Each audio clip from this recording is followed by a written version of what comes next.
Shabbat Shalom to you, Mishpacha. Well, it is another Sabbath, and I would say that it is a Sabbath towards the end of the year, as we are almost, I would say, at the closing of the year, with the date being 31st and Sabbath being this being the last day of the year. Now, I want to remind you, and all the teachings that I did this year, and all the things that happened, I wanted to remind you that remember one thing, that where we stand today, 90% of the world today, it lives in a state where they go from their teenage years to their retirement without knowing what they want in their life. They go with an unfulfilled lives. They continue to whine. They continue to complain. They continue to, accuse all sorts of people, other people of their failures. So, they'll be against the rich people. They'll be against politicians. They'll be against all sorts of other people. And they will blame them for their failures.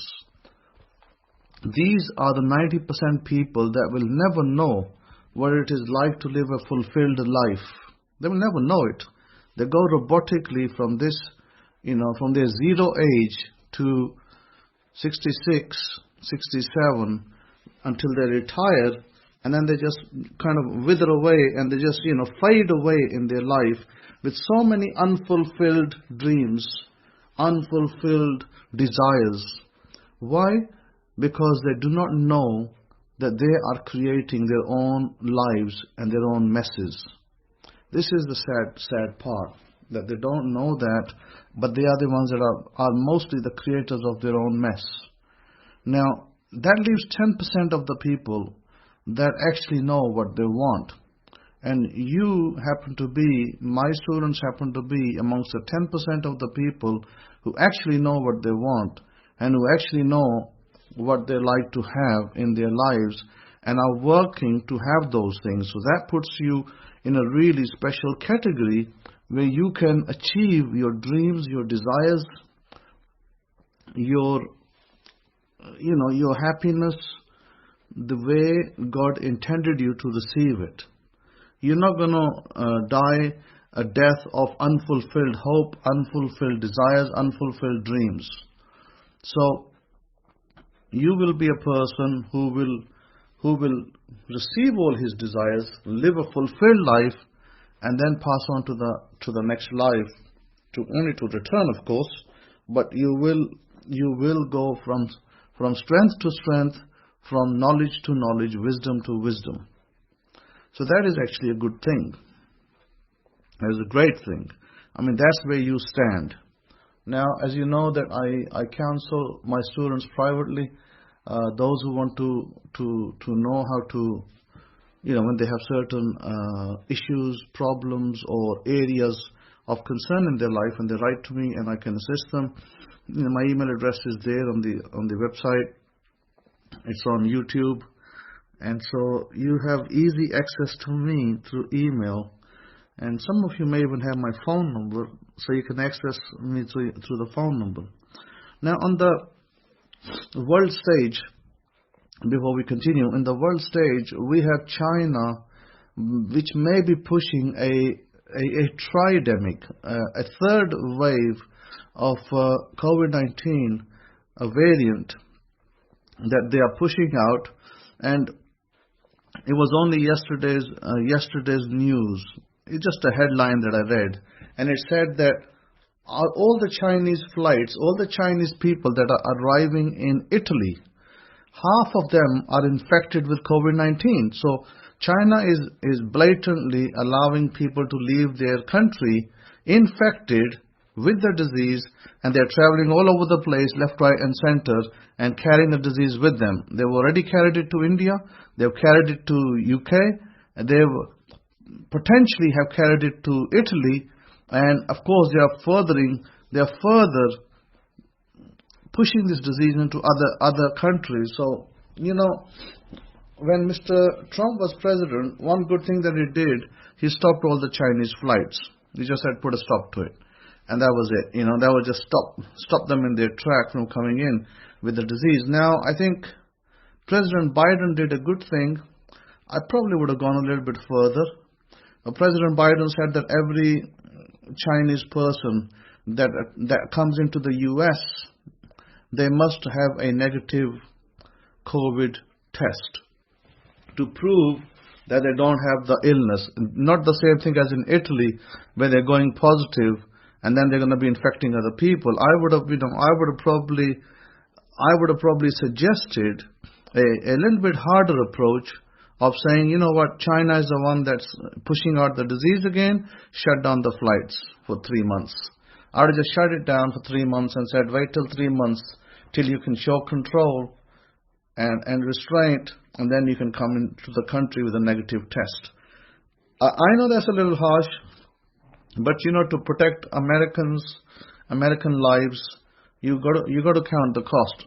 America's just going through this snowstorm, these blizzards that have affected and unfortunately have taken so many lives in upstate New York and some other places. But we're just going through that, and we don't want to go through a wave 3 of COVID-19 given to us by China, and then we get hospitals overwhelmed, doctors and nurses overwhelmed with work, and everybody then has to wear a mask.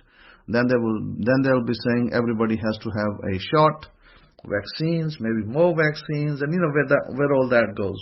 So in order to cut all of that, I think it's simpler sometimes to take the harder approach and just say, okay, you know what, we're just going to shut the flights down. Okay, maybe not 3 months, maybe they just shut it down for 2 months, and just stop the inflow, stop the disease in its tracks until. And I think it was a great approach by President Biden to say, you can't come into the country unless you prove negative from your country, a negative COVID test. I think that is good, but there is caveats with that, and you may not be aware, but I can tell you the caveats is that you can actually buy a negative test without even being tested. Okay, so potentially you could be a positive, you could be positive COVID-19, and you could pay for a underhanded COVID-19 test, and you could still get a negative test and come into the country, yet you may be infected. So that's what I said. That's why I said that the hard approach would have been better to just say shut it down for a couple of months. Anyhow, our Pashas this week, and for my students who are going into the 2023, I wish you a very happy, a blessed 2023. 2022 was an interesting year. We had many interesting things happen, and some of my students, were tremendously blessed in 2022. But I believe 2023 will be even better, much better than 2022. It's going to be a year of blessings for my students all over the world who study Torah, who apply the dynamics, the methods that I've been teaching of Torah to their lives. They're gonna reap great rewards. So I'm very happy that you are entering into 2023 with your families, and you're gonna have blessed 2023. So with this, our Pasha this week would have been Vayigash, which is from the book of Genesis, chapters 44, verse 18, where it says, Then Yehudah came near to him, and this reading is from the Hidden Truths Hebraic Scrolls, which is available in Amazon, if you wish to study and purchase it. Then Yehudah came near to him and said, O my master, please let your servant speak a word in my master's hearing, and do not let your anger burn against your servant, for you are even like Pharaoh. And so this is a discussion that took place between Judah and Joseph, his younger brother, when they went to Egypt, because they were back and forth, and here you notice that something that we notice here is, here in verse 27, he says, "And your servant my father said to us, you know that my wife bore me 2 sons, and the one went out from me. And I said, surely he's torn to pieces, and I've not seen him since." So he's talking about Joseph here. Now, you see here, interestingly, he calls Joseph's father, he terms is my father, your servant. I think it's very, very rude. I personally believe it's very rude to use that terminology, and the rabbis certainly noticed that terminology that was used by Judah was actually used at least 10 times. 10 times he said, your servant my father. And but Joseph did not one time even say, hey, why are you calling my father my servant? Because it's like degrading his father, which is an area of respect. And so there was punishment for that. There was punishment for that. You know what the punishment was? The punishment was because Joseph continued to repeat that 10 times, and Judah did not even, Judah continued to repeat it up to 10 times, and Joseph did not tell him, hey, don't say that about my father or about our father. So Joseph, as a result of doing that, lost 10 years of his life. In other words, he died at an age where he could have potentially lived for another 10 years. So there are things that we can do in our lives that can enhance our age.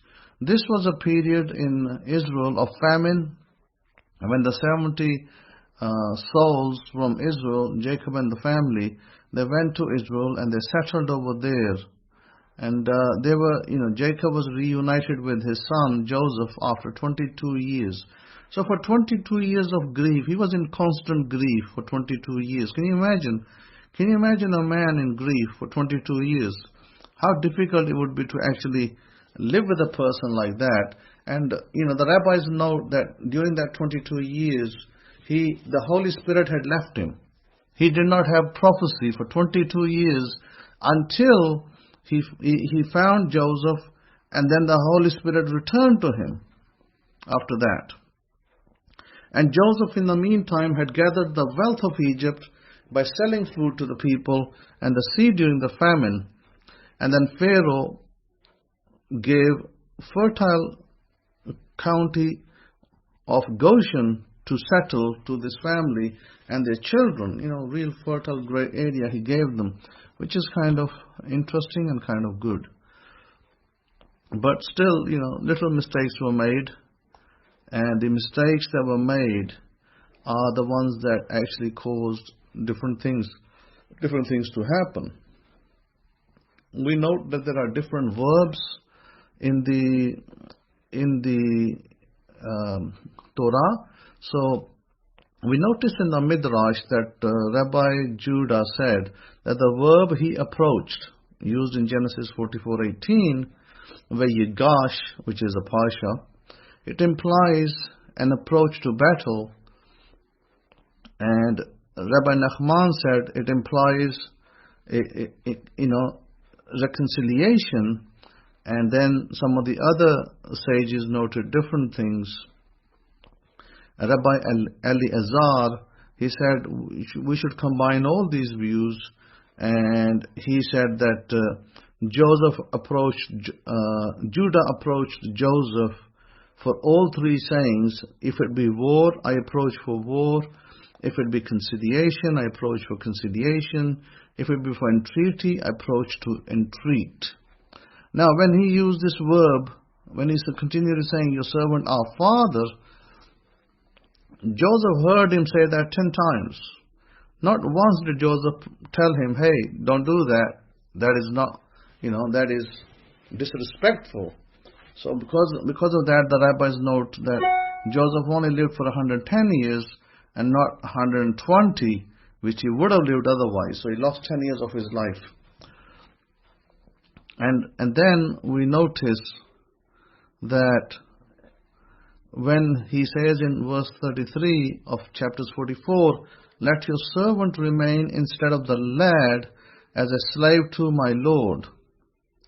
This is where Judah is speaking to Joseph. He's saying that I'm more useful than him in every regard, in strength as a warrior or as a servant. Now, the rabbis have noted that God deals with man measure for measure. Since Judah had sold Joseph into slavery, he was now compelled to offer himself to Joseph as a slave. So, it was, measure for measure punishment. And then ultimately what happens is that when this confrontation happens, Joseph cannot contain himself much longer, and Joseph ultimately tells them that who he is, so that the brothers know that this is the younger brother Joseph. The confrontation between Joseph and Judah, the rabbis talk about it, and they say it was likened unto an ox who was running about and all animals were fleeing from it, for it was kicking the one and butting the other until the lion appeared and the ox retreated, which they refer to Genesis 49. The sons of Jacob are compared to different animals. Naphtali is a gazelle, Dan is a serpent, Benjamin a wolf, Joseph is likened to an ox, and Judah to a lion.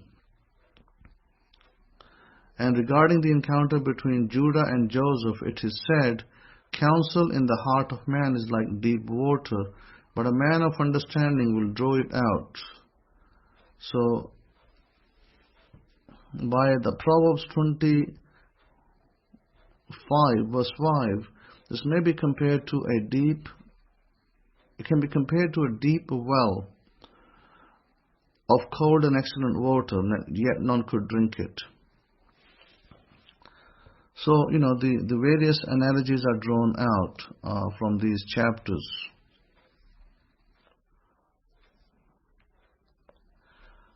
Then we have the rabbis, they noted that Joseph did not act prudently. Remember, I did speak about Joseph's, initial years when he was having the dreams, that he would go and, speak to his father, and he'd be backbiting his brothers. It was not a good thing. It's kind of slander. That was a slander that he did, and he was thereby punished for that slander, ultimately which turned for the good. Rabbis note that Joseph did not act prudently, for had one of them kicked him, he would have died on the spot. So, different rabbis have different opinions. Some rabbis say that he acted right and prudently. He knew the righteousness of his brothers, and he reasoned, heaven forfend, my brothers are not to be suspected of bloodshed. Others say no, and so there's, debate on that. So we notice that, coming through the Pasha, let's see if there's anything else in here that we can grasp.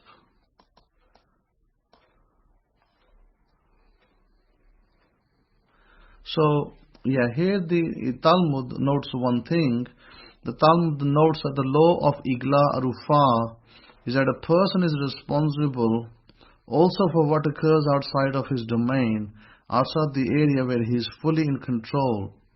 So when a murdered traveler is found out in the field, the elders of the nearest city must go there and bring the Igla Arufah to atone for the crime. Means that they need to bring an offering of heifer to do the penalty for the sin, the violation of Torah that has occurred. Even though it's occurred outside their jurisdiction, nevertheless the responsibility to send the traveler off with adequate provision and protection. So the deeper significance of the message which Joseph sent to Jacob, his father, was saying, I have not forgotten the law of the Igla Arufah. I have been exiled from the sacred environment of your home, but I have not allowed my soul to travel to the spiritual no man's land of Egypt without provision. I've not abandoned it to a spiritual death with the justification that this is outside of my element. I have no way of dealing with this. After 22 years of slavery, imprisonment, and political power in the most depraved society on the face of the planet, I am the same Joseph who left your home on the day that we studied the laws of course, the heifer, Igla Arufa. This was a message that revised the spirit of Jacob, their father.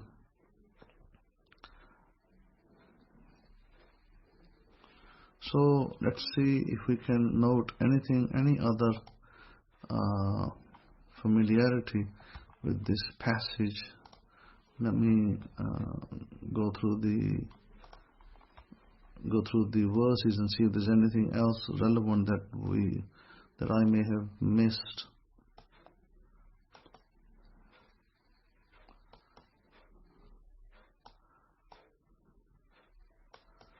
Let's see. Okay, so it basically speaks in chapters 46, it speaks about the journey of Jacob. So Israel took his journey with all that he had and came to Beersheba and offered sacrifices to the Elohim of his father Yitzhak. And Elohim spoke to Israel in the visions of the night and said, Yaakov, Yaakov.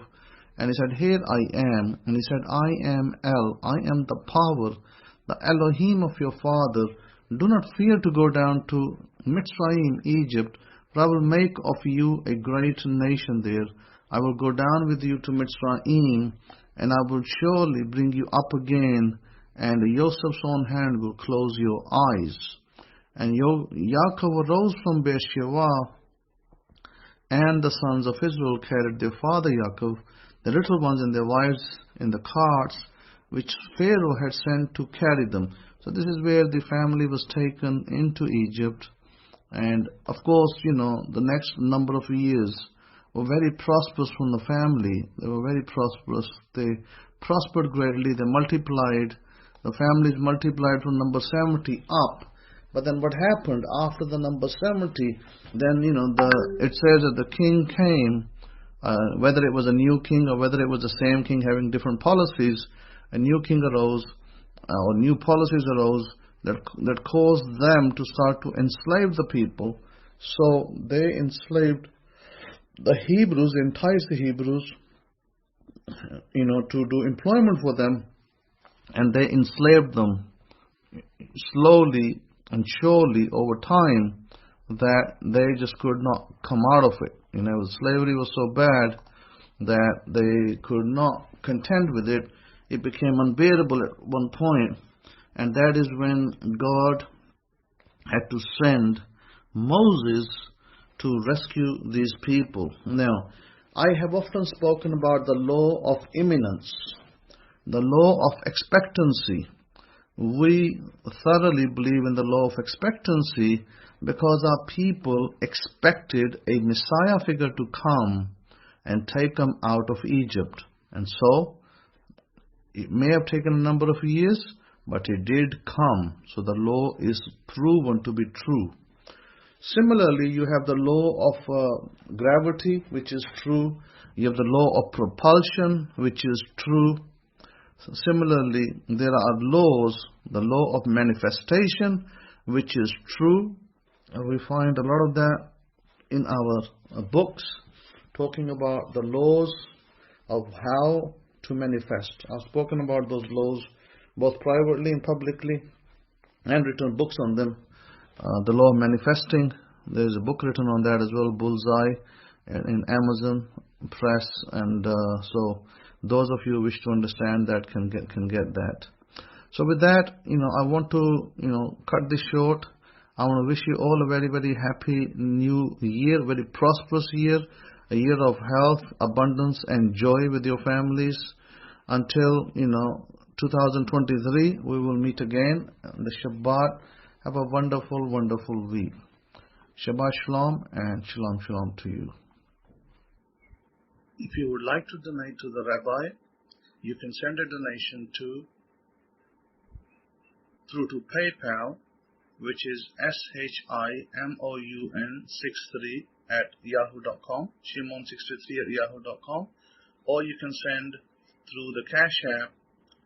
The ID is $SIMALT.